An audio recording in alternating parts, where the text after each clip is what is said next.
सूफिया फरमाते हैं आप खुद भी खर्च किया करें, अपनी औलाद को भी सिखाएं। और वो कहते हैं कि हम अपनी औलाद को बहुत कुछ गलत सिखा बैठते हैं, लेकिन सही बातें हम नहीं सिखाते। मिसाल के तौर पे हमारे घर पे कोई मिलने वाला आ गया, हम मिलने चाहते नहीं, हम कहते जा उसे कहे, अबू कहता अबू घर ही कोई नहीं। बड़ा होके जब वो बच्चा नाफरमान बनता कहते हैं जनाब हजरत दुआ कर दे, बस तावीज दे दे, ये बच्चा रातों रात फिट हो जाए। मैंने कहा नहीं जनाब, ये जहर आपने खुद पिलाया हुआ है, ये बिगाड़ा आपने खुद है। इसको सारे गुर तो आपने बताए थे, फुलां बंदे को कैसे चूना लगाना है, नहीं तवज्जो फरमा रहे आप हैं, फुलां को कैसे लगाना है, और आप कहते हैं कि ये बिगड़ गया है, ये बिगाड़ा खुद है। अब्बू जी इसको आप दुरुस्त करने की कोशिश फरमाएं। मेरा ख्याल है मुश्किल बात है, इसलिए आप बोले नहीं। अल्लाह अकबर, जिसको समझ आई सुभान अल्लाह फरमाएगा मोहब्बत के साथ। तो इस वास्ते अपनी औलाद की तरबियत खुद फरमाएं। बसा औकात खुद औलाद को नफरत सिखाई जाती है, फुलां चचा के घर नहीं जाना, फुलां मामू के घर नहीं जाना। हालांकि उनको ये हदीस सुनाओ, यार हम बड़े हैं, कोई हो भी गई तो सीधे हो जाएंगे। जो तोड़ता है उसका तो रिस्क ही कम हो जाता है, जो जोड़ता है हदीस में है उसका रिस्क भी ज्यादा होता है, अल्लाह उम्र भी लंबी फरमा देता है। लेकिन हमारे यहां ये चीजें नहीं ना सिखाई जाती, और मैं इसलिए कर रहा हूं, आपको पता है कि मैं हजरत अत्तार का मुरीद हूं, और जज़ाकल्लाह, और जो सीखा है हम वही बताएंगे ना जी। और यही वो माल है, यही वो सौदा है जो कौम को मिलेगा तो मजा आएगा। तवज्जो है सब हज़रात की। तो माल खैरात करने वाला जज्बा अपने अंदर पैदा करे। सूफिया कहते हैं आपके दरवाजे पर कोई फकीर आ जाए ना, आप खुद बेशक 10 रुपए देना चाहते हैं, खुद ना दिया करें, फरमाया पैसे निकालें, अपने बेटे को बुलाएं, छोटे को, बेटा जाओ फकीर को दे के आओ।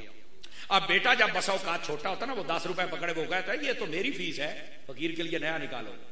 छोटा बच्चा है ना जी, तो उसे भी तो उसने भी तो चालान काटना है ना, क्यों जी? अब यहां सारे तो चूना लगाने वाले होते हैं, तो बच्चा ये फितरत है, वो पैसे काबू कर लेता है।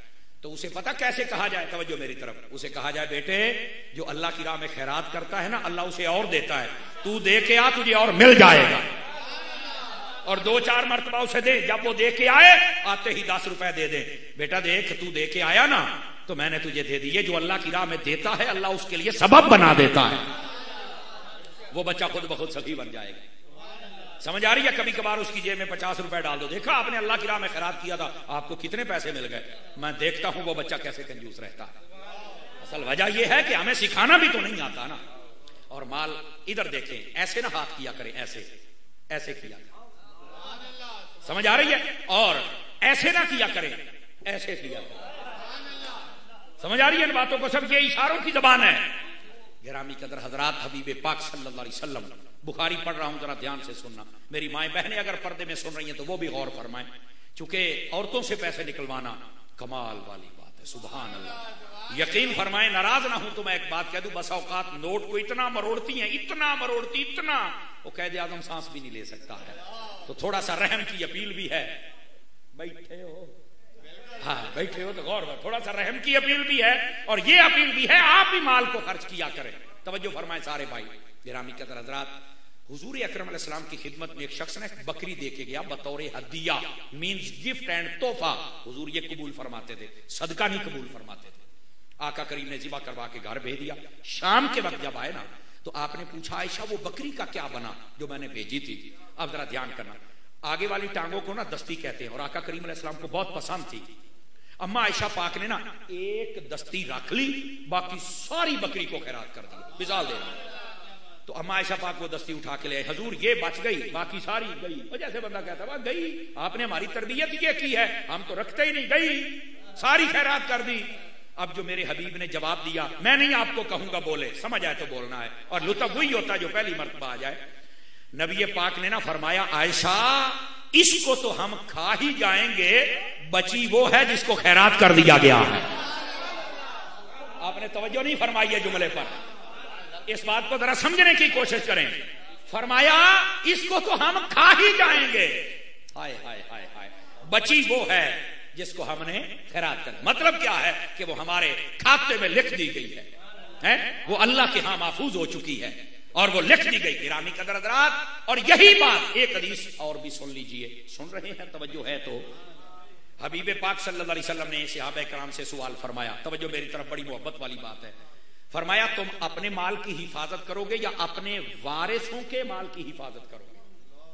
तवज्जो है। तो कहा कि हम तो अपने माल की हिफाजत करेंगे। मेरे आका ने सवाल फरमाया, ये बताओ तुम्हारा है कौन सा? उन्होंने कहा ये मकान, ये दुकान, ये खजूरों का बाग, ये हमारा है।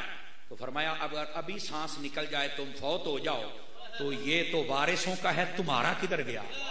नहीं तवज्जो फरमाई, आवाज नहीं आई। इस बात को समझने की कोशिश करें। तो वो समझ गया कि हुजूर कोई खास बात फरमाना चाहते हैं। मेरे आका इरशाद फरमाए, मेरे आका ने जो फरमाया दिल के कानों से सुनना, इन कानों से हम सुनते रहते हैं। मेरे आका ने फरमाया तुम्हारा माल वही है जिसको तुमने अल्लाह की राह में खैरात कर दिया है।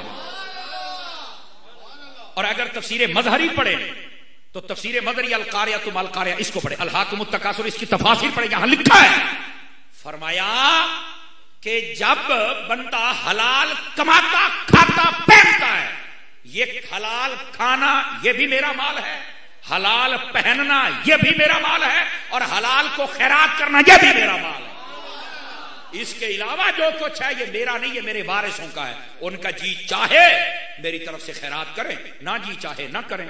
इस वास्ते अपने हाथों से खैरात किया कर।